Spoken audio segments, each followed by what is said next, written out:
Welcome to the Leadership Conversation with me, Dr. Dennis V. Burke. Let's think about a vision, personal vision. My mom used to say, as a man thinketh, so is he. And I think there's some biblical wisdom in that. She might have been repeating something from the Bible.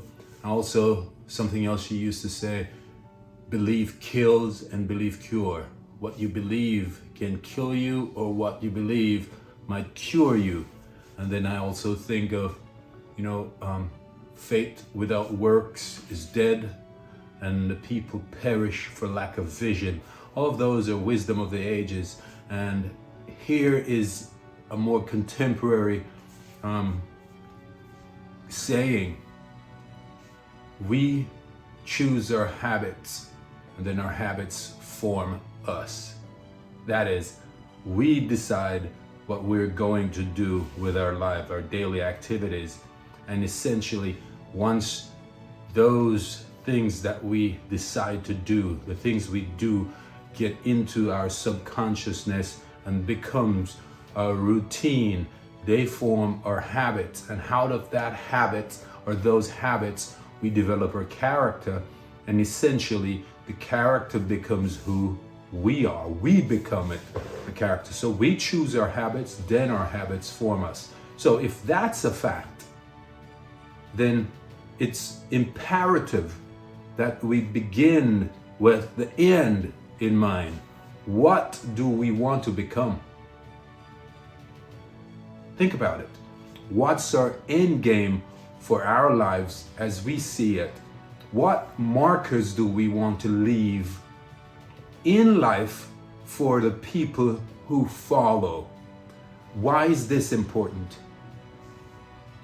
Because in the future, where we won't be, when we don't cross over, if we don't create habits today and leave important markers for the people who are to follow, to use, to spring as springboards to propel themselves into even greater, better heights, then essentially we take all of the potential and resources with us when we leave.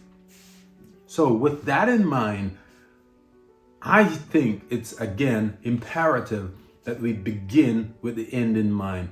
What do I want to become? What do I want to be when I leave? And what are the markers that I will leave for the people who are to follow me, or the people who are following me?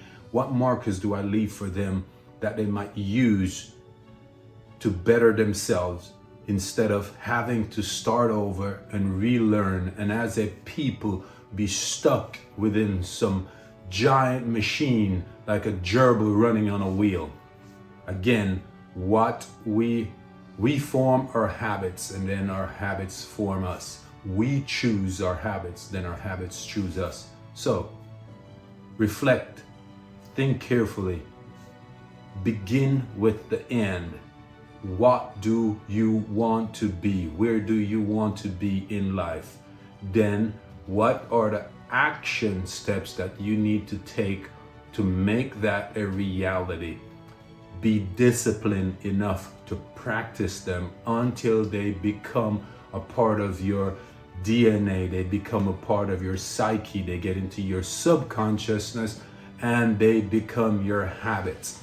Out of those habits, those practices, you will become the person you wish to be, the person you intend to be. If you want to be a doctor, study and practice medicine. If you want to be a writer, seek knowledge and write. If you want to be an artist, paint. If you want to be a speaker, speak. If you want to be a teacher, teach. If you want to be an athlete, exercise. And if you want to be a sloth, do nothing. We choose our habits, then our habits form us. Go forth, do good work. Thank you for spending this moment with me as we explore the leadership conversation. I'm Dr. Dennis V. Burke, and I look forward to seeing you in additional episodes.